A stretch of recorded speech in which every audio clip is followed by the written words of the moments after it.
Billy the Kid, born Henry McCarty, also known by the pseudonym William H. Bonney, was an Irish-American outlaw and gunfighter of the American Old West who killed 8 men before he was shot and killed at the age of 21.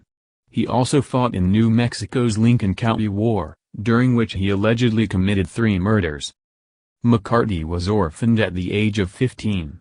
His first arrest for stealing food, at the age of 16, in late 1975. 10 days later, he robbed a Chinese laundry and was again arrested, but escaped shortly afterward. He fled from New Mexico Territory into neighboring Arizona Territory, making him both an outlaw and a federal fugitive. In 1877, McCarty began to refer to himself as William H. Bonney. 2 different versions of a wanted poster dated September 23, 1875, refer him to as William Wright, better known as Billy the Kid.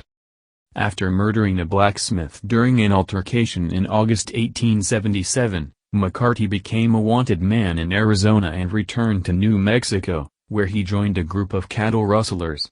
He became well known in the region when he joined the Regulators and took part in the Lincoln County War of 1978.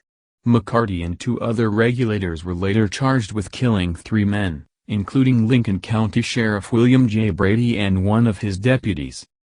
McCarty's notoriety grew in December 1880 when the Las Vegas Gazette in Las Vegas, New Mexico, and the Sun in New York City carried stories about his crimes. Sheriff Pat Garrett captured McCarty later that month. In April 1881, McCarty was tried and convicted of Brady's murder and was sentenced to hang in May of that year. He escaped from jail on April 28. Killing 2 more sheriff's deputies in the process and evading capture for more than 2 months. Garrett shot and killed McCarty, by then 21, in Fort Summer on July 14, 1881. During the following decades, legends grew that McCarty had survived, and a number of men claimed to be him. Billy the Kid remains one of the most notorious figures from the era, whose life and likeness have been frequently dramatized in Western popular culture.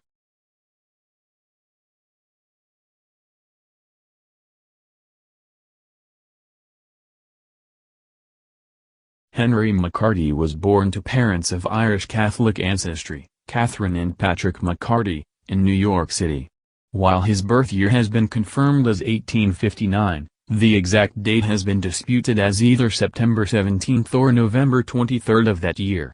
A letter from an official of St. Peter's Church in the Manhattan states it is in possession of records showing McCarty was baptized there on September 28, 1863. Following the death of her husband Patrick, Catherine McCarty and her sons moved to Indianapolis, Indiana, where she met William Henry Harrison Antrim. The McCarty family moved from Antrim to Wichita, Kansas, in 1870. After moving again a few years later, Catherine married Antrim on March 1, 1873, at the First Presbyterian Church in Santa Fe, New Mexico City Territory. McCarty and his brother Joseph were witnesses to the ceremony. Shortly afterward, the family moved from the Santa Fe to Silver City, New Mexico, and Joseph McCarty began using the name, Joseph Antrim. Shortly before McCarty's mother, Catherine, died of tuberculosis, then called consumption, on September 16, 1874, McCarty's stepfather, William Antrim, abandoned the family, leaving both McCarty boys orphans.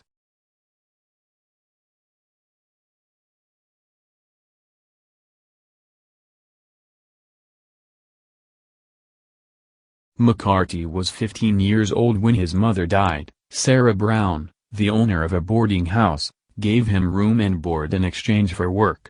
On September 16, 1875, McCarty was caught stealing food. 10 days later, McCarty and George Schaefer robbed a Chinese laundry, stealing clothing and 2 pistols. McCarty was charged with theft and was jailed. He escaped 2 days later and became a fugitive, as reported in the Silver City Herald the next day, the first story published about him. McCarty located his stepfather and stayed with him until Antrim threw him out. McCarty stole clothing and guns from him. It was the last time the two saw each other. After leaving Antrim, McCarty traveled to southeastern Arizona Territory, where he worked as a ranch hand and gambled his wages in nearby gaming houses. In 1876, He was hired as a ranch hand by well-known Henry Hooker. During this time, McCarty became acquainted with John R. Mackey, a Scottish-born criminal and former U.S. cavalry private who, following his discharge, remained near the U.S. Army post at Camp Grant. The two men soon began stealing horses from local soldiers. McCarty became known as Kid Antrim because of his youth, slight build, clean-shaven appearance, and personality. On August 17, 1877, McCarty was at a saloon in the village of Bonita when he got into an argument with Francis P. Windy Cahill, a blacksmith who reportedly had bullied McCarty and turned called Cahill a sons of a bitch, whereupon Cahill threw McCarty to the floor and the two struggled for McCarty's revolver. McCarty shot and mortally wounded Cahill. A witness said McCarty has no choice, he had to use his equalizer. Cahill died the following day. McCarty fled but returned a few days later and was apprehended by Miles Wood, the local justice of the peace. McCarty was detained and held in the Camp Grant guardhouse but escaped before law enforcement could arrive. McCarty stole a horse and fled Arizona Territory for New Mexico Territory, but Apaches took the horse from him, leaving him to walk many miles to the nearest settlement. At Fort Stanton in the Pecos Valley, McCarty, starving and near death, went to the home of a friend and Seven Rivers Warriors gang member John Jones, whose mother Barbara nursed him back to health. After regaining his health, McCarty went to Apache Tajo, a former Army post, where he joined a band of rustlers who raided herds owned by cattle magnate John Chisholm in Lincoln County. After McCarty was spotted in Silver City, his involvement with the gang was mentioned in local newspapers. At some point in 1877, McCarty began to refer to himself by the name William H. Bonney.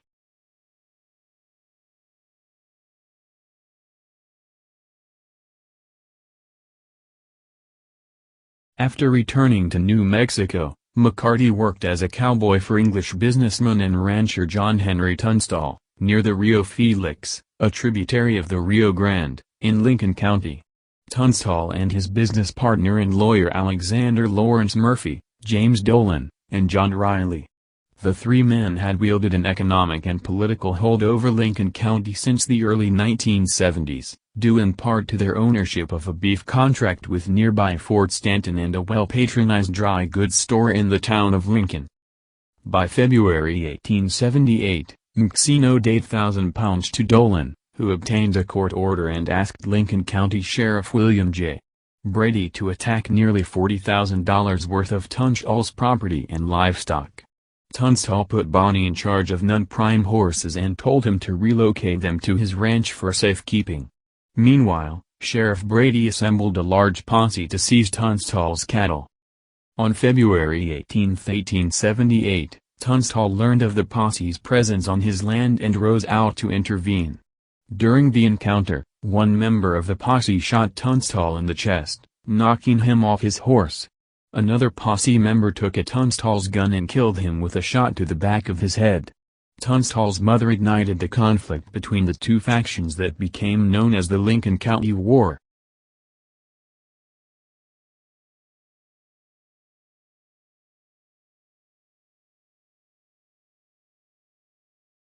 After Tunstall was killed, McCarty and Dick Brewer swore affidavits against Brady and those in his posse, and obtained murder warrants from Lincoln County Justice of the Peace John B. Wilson. On February 20, 1878, while attempting to arrest Brady, the sheriff and his deputies found and arrested McCarty and two other men riding with him. Deputy U.S. Marshal Robert Weidenman, a friend of McCarty, and a detachment of soldiers captured Sheriff Brady's jail guards, put them behind bars, and released Bonney and Brewer. McCarty then joined the Lincoln County Regulators. On March 9 they captured Frank Baker and William Morton, both of whom were accused of killing Tunstall. Baker and Morton were killed while allegedly trying to escape. On April 1, the Regulators ambushed Sheriff Brady and his deputies. McCarty was wounded in the thigh during the battle. Brady and Deputy Sheriff George W. Hindman were killed. On the morning of April 4, 1878, Buckshot Roberts and Dick Brewer were killed during a shootout at Blazer's Mill. Warrants were issued for several participants on both sides, and McCarty and 2 others were charged with killing Brady, Hindman, and Roberts.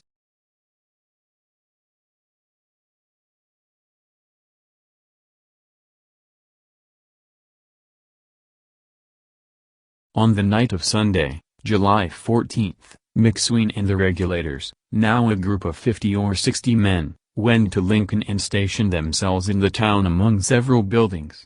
At the McSween residence were McCarty, Florencio Chavez, Jose Chavez y Chavez, Jim French, Harvey Morris, Tom O'Folliard, and Gino Salazar, among others. Another group led by Marin Chavez and Doc Skurlock positioned themselves on the roof of a saloon. Henry Newton Brown, Dick Smith, and George Coe defended a nearby adobe bunkhouse. On Tuesday, July 16, newly appointed Sheriff George Pepin sent sharpshooters to kill the McSween defenders at the saloon. Pepin's men retreated when one of the snipers, Charles Crawford, was killed by Fernando Herrera. Pepin then sent a request for assistance to Colonel Nathan Dudley, commandant of nearby Fort Stanton.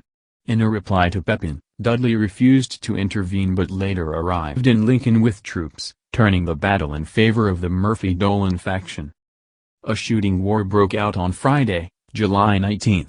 McSween supporters gathered inside his house. When Buck Powell and Deputy Sheriff Jack Long set fire to the building, the occupants began shooting. McCarty and the other men fled the building when all rooms but one were burning. During the confusion, Alexander McSween was shot and killed by Robert W. Beckwith, who was then shot and killed by McCarty.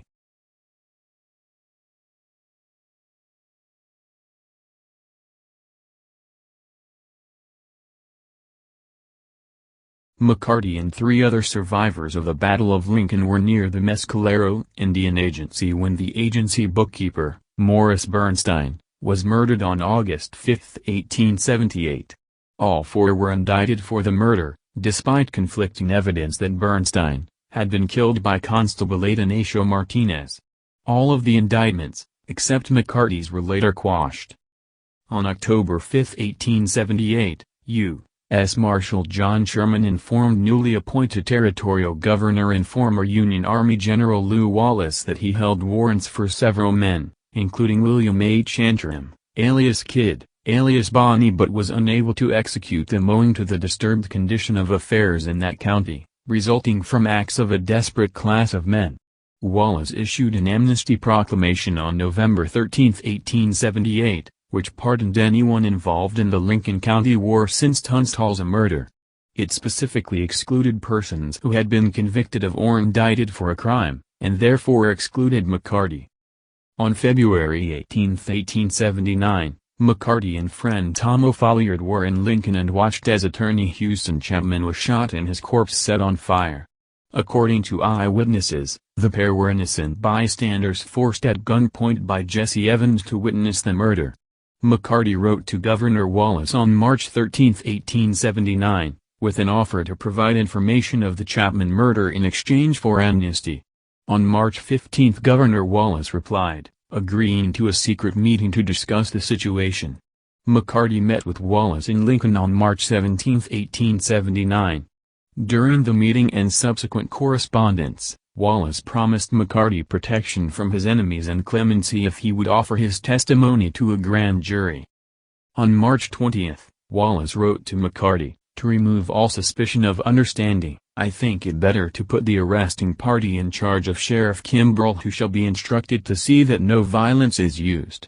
McCarty responded on the same day, agreeing to testify and confirming Wallace's proposal for his arrest and detention in a local jail to assure his safety. On March 21, McCarty let himself be captured by a posse led by Sheriff George Kimball of Lincoln County. As agreed, McCarty provided a statement about Chapman's murder and testified in court.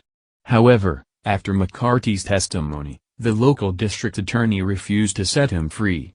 Still in custody several weeks later, McCarty began to suspect Wallace had used subterfuge and would never grant him amnesty. McCarty escaped from the Lincoln County Jail on June 17, 1879. McCarty avoided further violence until January 10, 1880, when he shot and killed Joe Grant, a newcomer to the area, at Hargrove Saloon in Fort Sumner, New Mexico. According to contemporary sources, McCarty had been warned Grant intended to kill him. He walked up to Grant, told him he admired his revolver, and asked to examine it. Grant handed it over. Before returning the pistol, which he noticed contained only 3 cartridges, McCarty positioned the cylinders so the next hammerfall would land on an empty chamber. Grant suddenly pointed his pistol at McCarty's face and pulled the trigger. When it failed to fire, McCarty drew his own weapon and shot Grant in the head. A reporter for the Las Vegas Optic quoted McCarty as saying the encounter was a game of 2 and I got there first. In 1880, McCarty formed a friendship with a rancher named Jim Greathouse, who later introduced him to Dave Rudabaugh. On November 29, 1880, McCarty, Rudabaugh, and Billy Wilson ran from a posse led by Sheriff's Deputy James Carlisle. Cornered at Greathouse's ranch, McCarty told the posse they were holding Greathouse as a hostage. Carlisle offered to exchange places with Greathouse, and McCarty accepted the offer. Carlisle later attempted to escape by jumping through a window but he was shot 3 times and killed. The shootout ended in a standoff, the posse withdrew and McCarty, Rudabaugh, and Wilson rode away. A few weeks later after the Greathouse incident, McCarty, Rudabaugh, O'Folliard, Charlie Bouger, and Tom Pickett rode into Fort Summer. Unbeknownst to McCarty and his companions, a posse led by Parr Garrett was waiting for them. The posse opened fire, killing O'Folliard. The rest of the outlaws escaped unharmed.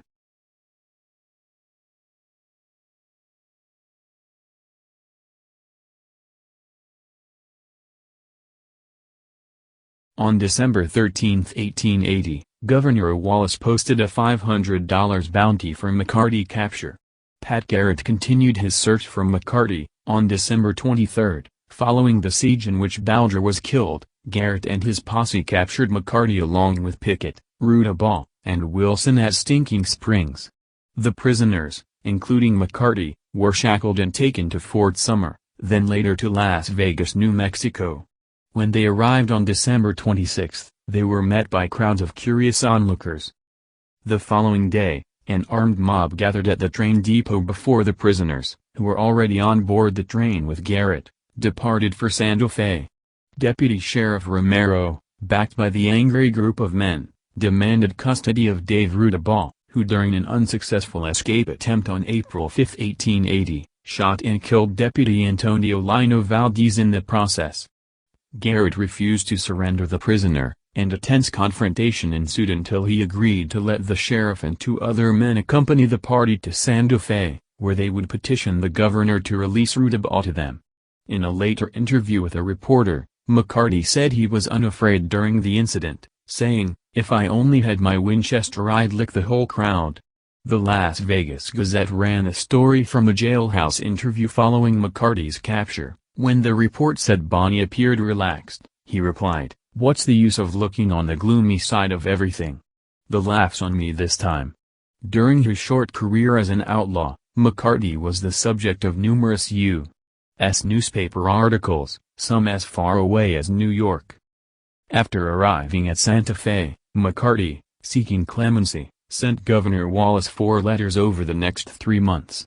Wallace refused to intervene, and McCarty went to trial in April 1881 in Mesilla, New Mexico. Following 2 days of testimony, McCarty was found guilty of Sheriff Brady's murder. It was the only conviction secured against any of the combatants in the Lincoln County War. On April 13, Judge Warren Bristol sentenced McCarty to hang, with his execution scheduled for May 13, 1881. According to legend, upon sentencing, the judge told McCarty he was going to hang until he was dead, dead, dead. McCarty's response was, "You can go to hell, hell, hell." According to the historical record, he did not speak after the reading of his sentence. Following his sentence, McCarty was moved to Lincoln, where he was held under guard on the top floor of the town courthouse. On the evening of April 28, 1881, while Garrett was in White Oaks collecting taxes, Deputy Bob Ollinger took 5 other prisoners across the street for a meal, leaving James Bell, another deputy, alone with McCarty at the jail. McCarty asked to be taken outside to use the outhouse behind the courthouse. On their return to the jail, McCarty, who was walking ahead of Bell up the stairs to his cell. Kid around a blind corner, slipped out of his handcuffs and beat Bell with the loose end of the cuffs. During the ensuing scuffle, McCarty grabbed Bell's revolver and fatally shot him in the back as Bell tried to get away. McCarty, with his legs still shackled, broke into Garrett's office and took a loaded shotgun left behind by Ollinger. McCarty waited at the upstairs window for Linder to respond to the gunshot that killed Bell and called out to him, "Look up, old boy, and see what you get." When Ollinger looked up, Bonney shot and killed him. After about an hour, McCarty freed himself from the leg irons with an axe. He obtained a horse and rode out of town. According to some stories, he was singing as he left Lincoln.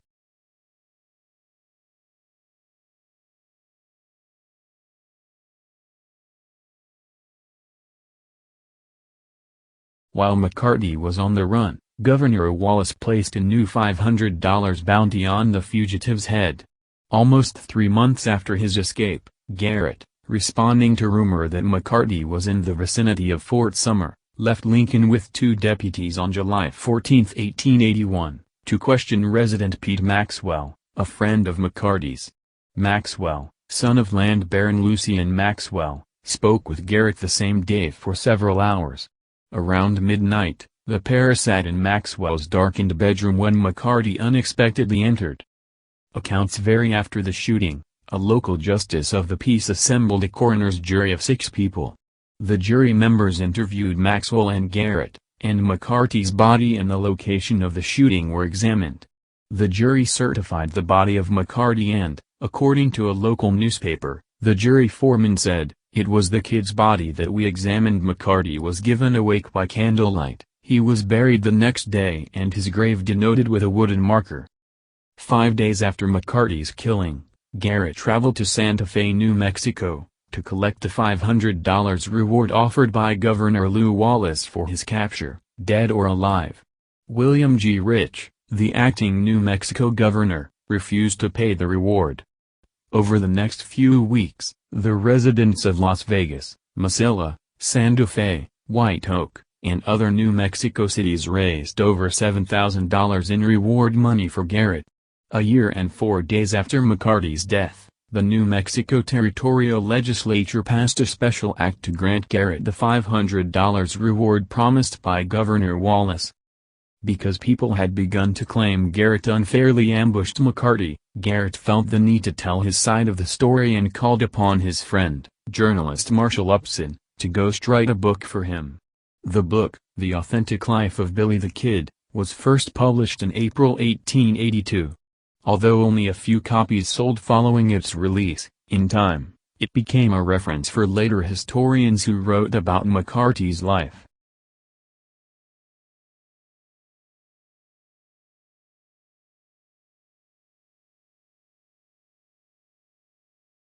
Over time, legends grew that McCarty was not killed and that Garrett staged the incident and death out of friendship so that McCarty could evade the law. During the next 50 years, a number of men claimed they were Billy the Kid. Most of these claims were easily disproven, but have remained topics of discussion and debate. In 1948, a Central Texas man, Ollie P. Roberts, also known as Brushy Bill Roberts, began claiming that he was Billy the Kid and went before New Mexico Governor Thomas J. Mabry seeking a pardon. Mabry dismissed Roberts' claim, and Roberts died shortly afterward. Nevertheless, Hyco, Texas, Roberts' town of residence, capitalized on his claim by opening a Billy the Kid museum. John Miller, an Arizona man, also claimed he was McCarty. This was unsupported by his family until 1938. Sometime after his death. Miller's body was burned in the state-owned Arizona Pioneers Home Cemetery in Prescott, Arizona. In May 2005, Miller's teeth and bones were exhumed and examined, without permission from the state. DNA samples from the remainder were sent to a laboratory in Dallas and tested to compare Miller's DNA with blood samples obtained from floorboards in the old Lincoln County Courthouse and a bench where McCarty's body was allegedly placed after he was shot. According to a July 2015 article in the Washington Post, the lab results were useless. In 2004, Researchers sought to exhume the remains of Catherine Antrim, McCarty's mother, whose DNA would be tested and compared with that of the body buried in William Bonney's grave. As of 2012, her body had not been exhumed. In 2007, author and amateur historian Gail Cooper files a lawsuit against the Lincoln County Sheriff's Office under the State Inspection of the Public Records Act to produce records of the results of the 2006 DNA tests and other forensic evidence collected in the Billy the Kid investigations. In April 2012, 133 pages of documents were provided. They offered no conclusive evidence confirming or disproving the generally accepted story of Garrett's killing of McCarty, but confirmed the existence of the record, and that they could have been produced earlier. In 2004, Cooper was awarded $100,000 in punitive damages, but the decision was later overturned by the New Mexico Court of Appeals. The lawsuit ultimately cost Lincoln nearly $300,000. In February 2015, historian Robert Stahl petitioned a district court in Fort Sumner asking the state of New Mexico to issue a death certificate for McCarty. In July 2015, Stahl filed suit in the New Mexico Supreme Court. The suit asked the court to order the state's Office of the Medical Investigator to officially certify McCarty's death under New Mexico state law.